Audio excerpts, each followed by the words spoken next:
Yeah, so what brought me to judo was my family was looking for a family activity we could do, and my mom wanted us to start sports, right? I was 6 years old, my brother was 9, my sister was 11, and we started doing private classes with JP Quentin, who was my coach from the age of 7 to 14. He was an Olympian and he was a very good coach. So we started doing that, and then me and my brother really liked it, so we kept going until black belt. And yeah, my most memorable moment would probably be as an athlete. Yeah. As an athlete, would probably be winning the national championship in U18 when I was first year U16. So I was like the underdog, and I beat the top guys that I ended up winning that day. So it was a very, very good day. Yeah. Okay, perfect. How do you consider and how you the toughness of judo? How you can put it to your daily life? Oh, that's a good question. So, yeah, being like I used to be a good level of judo, so it was my life. I would train a lot, and often when I go to practice, I would be completely beat up from the training from the previous week or the previous day. So I was always very tired, always very sore, but I'd still train as hard as I could. So I think that even now, I'm a judo coach, so sometimes I am tired, sometimes I don't. I'm at home and I'm like, I don't really want to be here, but when I'm here, I try to give the best class as possible. Same thing with my job, just my life in general, I try to stay positive. So, it would be hard to go through tough trainings often, so I would just try to laugh it off a little bit. And when I was sore, just like, I'm sore because I'm alive and because I'm training hard and this is good. So it helped me be more positive in my general direction. Yeah.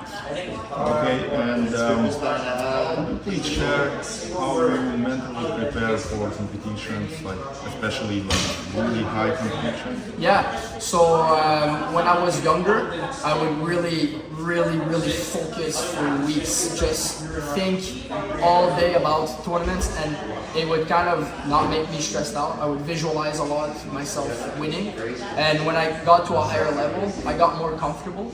So before I would be a lot in my bubble, nobody would talk to me, I would listen to music and just stay in that bubble. And eventually when I realized that for me, I felt a little bit more loose on my first fight when I was having fun. I started seeing it more as having fun. And as soon as I hit the mat, as soon as the ref says Hajime, I have to perform. So when I was younger, it would take more time to prepare. And the more tournaments I did, I would just kind of not goof around, but have some fun during warm-up and see my friends and everything. And as soon as I hit the mat, I would think about performing. I need to show my opponent how good I am, show my coach how good I am, show the referee how good I am, show the crowd how good I am. And that would really just trigger me mentally to fight as well as I could. Okay. Yeah. And how you, a little bit more about your coaching life, Yeah. how you adapt teaching, how you accommodate for different ages, like adults, teenagers, kids. Yeah, for me it was kind of tough to do that at first because I was for so long at the National Training Center training with high-level athletes, so to me judo wasn't fun. Like in my mind when I got here, judo wasn't supposed to be fun. And then I realized okay, we have kids that do this for fun, we have kids that do it because they want to learn how to compete, and some kids that like these guys here that are training right now that want to perform to the next level, and adults that just want to learn a new skill. So I kind of just separated my mentality, so in the elite group, training is not fun. We laugh and we socialize and everything between practices, but training is not fun. It's training. Intermediates is introduction to that, but we still have some fun. So we play a game at the end.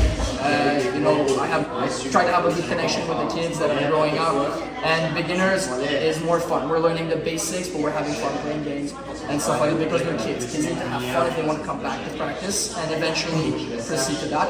And of course, the adults. I'm an adult, I'm a young adult, but I have to think about injury. These people are coming just to learn a new skill most of the time, and they're here because they have a job to go to tomorrow. They can't risk getting injured and all that. So I have to adapt to that. So we learn a lot more technical, technical, a little less fights. We do some conditioning so that they get in shape to help their technical skills.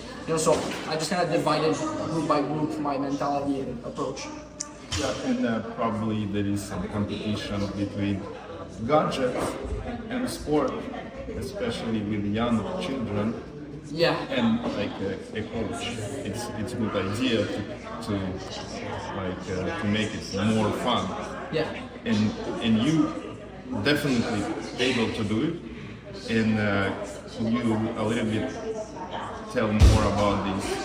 How you interact with the young people, how you take their attention, Yeah. and how you compete with gadgets, because it's like epidemic.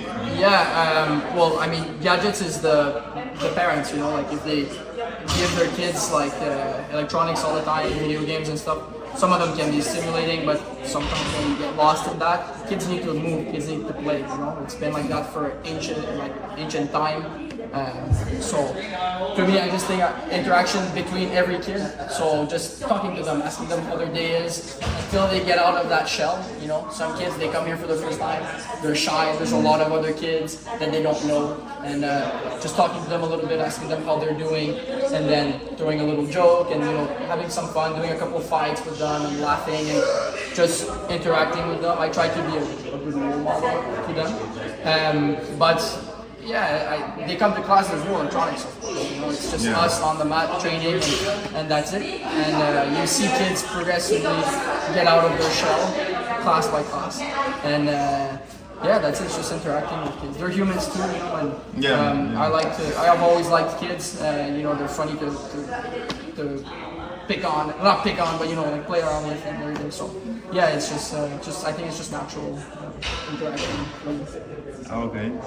Yeah. And in your opinion, what is the three main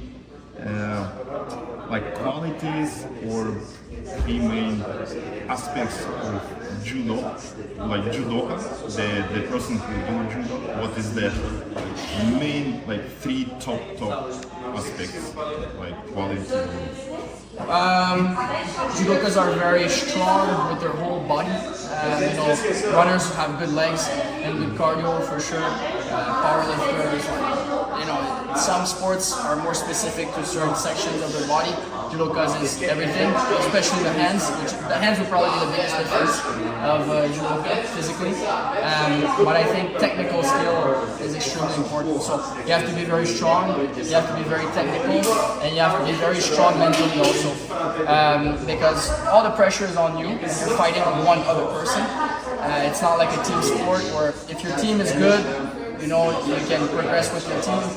If you lose a fight, it's your fault. It's no one else's fault. That's a lot of pressure sometimes, and it's hard to get through that because judokas, when they lose, they know this. They know that it's their fault that they lost, and it's hard to bounce back from that. So you have to stay strong mentally for years, not just for one fight, but for years. And throwing someone is a lot harder than you think. You have to really chase it. So really trying to get that throw, you have to be mentally strong through that too, even when you're tired. So I'd say physical strength, technical ability, and skill, and mental resilience. Yeah. Okay, and maybe from the people who are not really integrated judo, maybe couple examples of different countries, about style of judo. And if there is a Canadian style, but also who are not really experience it. Yeah, I'd say let's start with Canada. Canada, first off, has a lot of immigration, right? So you have some people that come with different judo skills, right? And different genetics also, So you have, it used to be very Japanese traditional because of Sensei Nakamura, which was one of my senseis. Because he was Japanese and he really brought up the level in Judo Canada, so he taught very Japanese style, which is classic Judo, often with the lapel, nice clean throws, and just Japanese style is very technical. And then you have the European style, which is more freestyle. These guys, they attack on one side, attack on the other, and they're also always traveling between countries, so it's a big mix. Then you have like the Russian, Georgians, all that. These guys are powerhouses. You know, they're very physically strong. Probably genetics, so they use technique that need a lot more power. You know, like just grappling, and also because in Russia and Georgia, all these countries, they have like a big, strong base of wrestling. So the coaches often did some wrestling and did some judo also. So they incorporate it and you know mix it up together. So yeah, you have different types of style. You know, other countries usually have some countries have like a very similar style to Japan, because Japan is the top country. So a lot of people look at that and try to reproduce it. Yeah. Yeah. Okay. And for example, if some really good athlete level of the athlete, and if that person is stuck, if any like other sports that he can go and change something or improve something and come back to judo, like for example wrestling, like BJJ or whatever. Yeah, well, often people when they have a blockage, they'll just change sports into a different grappling sport. But if they do come back, like you know, if you start doing judo and you like newaza skill, you're gonna go to jiu-jitsu. You know, jiu-jitsu is a lot of groundwork. So you know, our guys here, they do some jiu-jitsu. I did some jiu-jitsu to help my groundwork and up my game in groundwork. I wouldn't say I had a blockage, but it did like boost up my level of judo. Same thing for wrestling. You have some guys who have too much of a classic style. They'll do a little bit of wrestling, learn more how to use their body in different ways instead of just staying far and clinching and all that. Would be a good way to unblock a different style if you like, or at least taste it and then use it afterwards. But yeah, that's what I would say. Like maybe some running or Of course, like if you were lacking cardio-wise, go run, or do some like circuits or something. Work on your cardio. If you're lacking strength, do some powerlifting. That's for sure. But every judoka does this. They do cardio, they do powerlifting. We do everything. But like changing sports can help improve or change your style for sure. Yeah. Malcolm, what is in your opinion, what is the main challenges when, for example, people go from low to high level? What's the really main challenges you would like to be improved? For example, like financial, maybe, I don't know, in your For sure, financial, yeah. Okay. In Canada, it's tough because we're a huge country with a low population, and so like just our nationals can be on the other side of the country. It's a very expensive trip. But when you go to Europe, for example, they can just take a train and go to a European Cup, which is for us going to Europe costs like $3,000. For them, it's like I don't know, 400 euros. It's less expensive, and usually if they're on the team, they have more funding than us because we're such a low population. We have less funding, right? So yeah, financial would be the main thing, probably. If you want to perform like on the international level, unless you're extremely talented and you do one tournament and then you get funding from Canada, that can help for sure, of course. But it's hard to get on that level. And when you go to that level, in like international level, you're gonna lose a lot usually. So it's hard to bounce back from that, and it's a financial loss, and it helps to have financial help for sure. Yeah, and it's hard to compare boxing, like so popular UFC boxing, with judo, even if it's like Olympic level, and like it's completely different money. So in your opinion, what are the advantages to still stay in judo? Like, you stay in judo? Yes. Oh, it's just passion, man. Okay. I mean, it's very rare that you're gonna become a multi-millionaire doing judo. People do judo because they love judo. Yeah. That's the reason. Boxing, a lot of people do it. They're like, I want to be rich doing boxing. I've never heard someone say, I want to become a millionaire doing judo. It's straight passion. Same thing for wrestling. A lot of wrestlers that are, unless they transfer to the Olympics or something, but it's passion. Yeah. Yeah, and I absolutely agree. Yeah. And do you think what is the future of judo, like in 10, 20, 30, 50 years, like in terms of rule changing? So it's a lot. And would you like to come back some rules, for example, touching legs, and well, to make judo more attractive, maybe? yeah, my generation of competing on a higher level, we didn't have legs. I'm not that old, so but when I started, you were allowed to grab legs when I was a kid. But honestly, I think it was a good decision because judo started looking a lot like wrestling, bad posture all the time. People would just grab the pants. It wasn't as beautiful as right now. However, I think that they have taken rules away because it's dangerous, like head diving. But it used to be so beautiful when someone would land on their head and spin out. Of course, there's a danger from it, but I mean, judokas have big necks, and they know how to do it. But there's a neck injury problem. But I mean, it's like if in football they would take tackling out, it would be a sporting event, right? Or like flying arm bars. It used to be a beautiful technique. People would break their arm. Well, it is an arm bar. It's kind of normal, right? They took these rules out to prevent injury.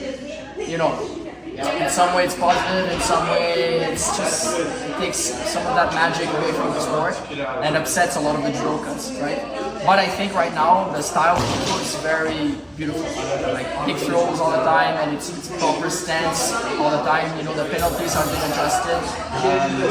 I think right now judo's doing good.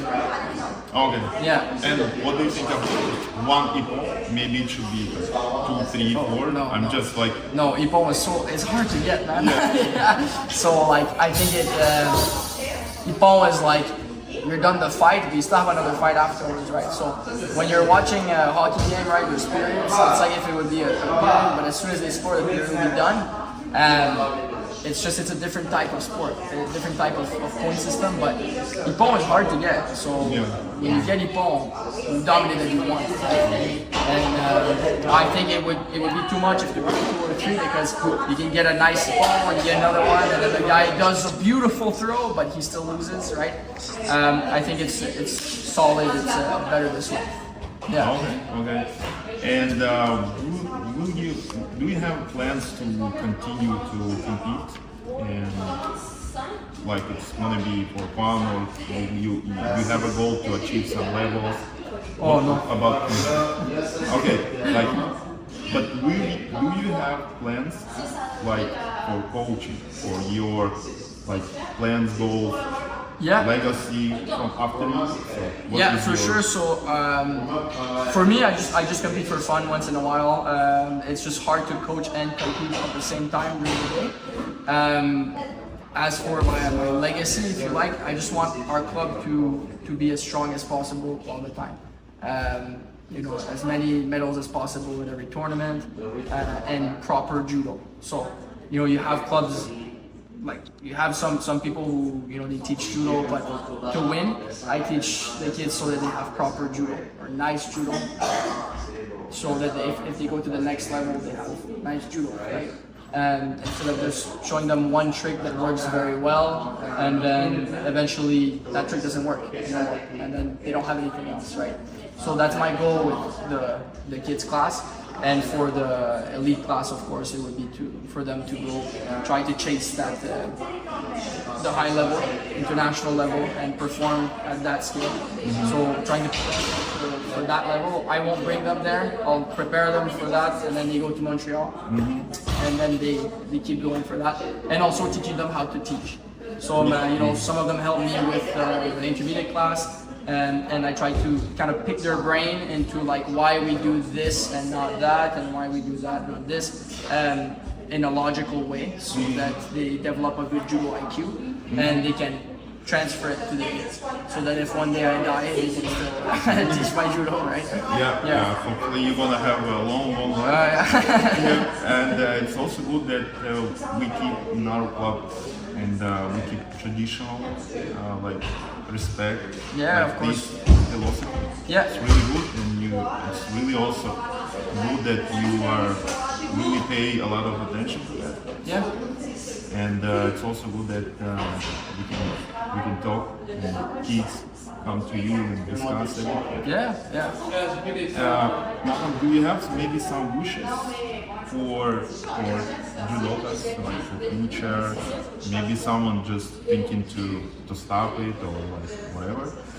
Maybe you have some advices for newcomers who just start judo or like even experience. Yeah. For me, like on a competitive level, I would really like to have one of my athletes that reaches the Olympic. And on a more, not competitive, but recreational level, if one person can come and tell me like judo made my life better, good. Yeah. Good. That makes me very happy. It made my life better. Judo has always been a big part of my life. So if it can make someone's life better, even if it's just like, oh, I'm more athletic, or I feel better, or when I leave class I'm happy, then I'm satisfied for sure. Yeah. Yeah. Yeah. Really good. And do you have something to add, like what maybe I didn't ask, but you would like to discuss? Or will you add something to? Just judo is a very good way for life. Yeah, I agree, very yes. good, very good values come from judo. Yeah. You know, never giving up, determination, respect, of course, will help you throughout your whole life. So, if you have a kid and you don't know what sport to put them in, Yes, definitely. put them in judo Yes, for sure. yeah. I'm not saying that other sports might not bring this. It's just that for us, it's a very core values, and honestly, I think it made me a better person. And you know, I have a lot of friends that told me that judo saved their life, and Yes. if they didn't do judo, they would have been on the street or doing some stupid stuff, not achieve anything in their life. So, and they feel this way. They really feel this way. A lot of mental work and mental development Yeah, for sure. in addition to just muscles and Yeah, yeah, power. for sure. Can we invite all people who would like to participate in our May 11th event?